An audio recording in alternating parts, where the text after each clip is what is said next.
Hello, my name is Charlotte. A few things about me. I'm in university. I'm studying to be a primary and high school teacher, and I enjoy reading books and walking along the beach. My favourite subjects were biology and ancient history, and I would like to teach ancient history in the future. The reason I first began to realise I would like teaching to be my future job was during high school, when my history teacher explained more about how learning in her classroom was going to work. I started looking more into different types of learning and teaching and eventually made my way into different pedagogies that were being used at my school. I enjoyed discovering how teachers decided on a lesson and how they made the lessons work when something went wrong. One of my hobbies when I was at school was drawing the ancient ruins of ancient Greece and Rome, and then drawing a sketch of what they would have looked like when they were first built. I enjoyed comparing the different designs that could be found in time periods and how they changed as time went on.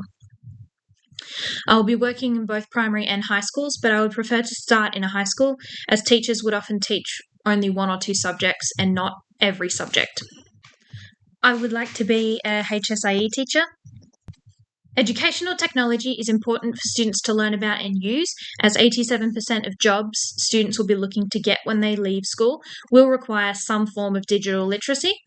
Teachers have the responsibility of making sure that students are prepared for the jobs they will be looking at doing, which means they will need to teach students about digital literacy, safety, wellbeing online, that sort of thing. My opinion on educational technology is that it makes it a lot easier to get an idea across to the students, and it assists a lot with research and planning. It is not a replacement for manually doing a task, however, it can help the person with the task. In high school HSIE, for example, the students could ask ChatGPT for ideas on a research task.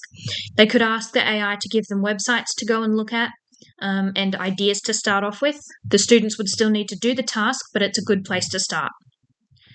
Technology use in lessons can make the lesson more fun and interesting to learners, and technology is becoming more reliable as experts improve systems and upgrade networks.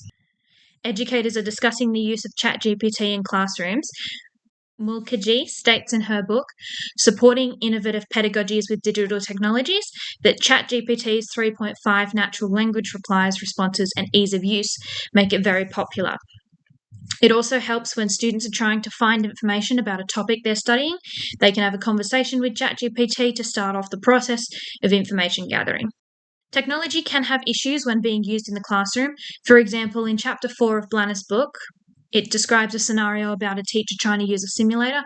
The type of computers students are using are not compatible with that simulator, and as a result, they aren't able to use the simulator, and the teacher needs to come up with a different way to do that activity. This could be easily avoided.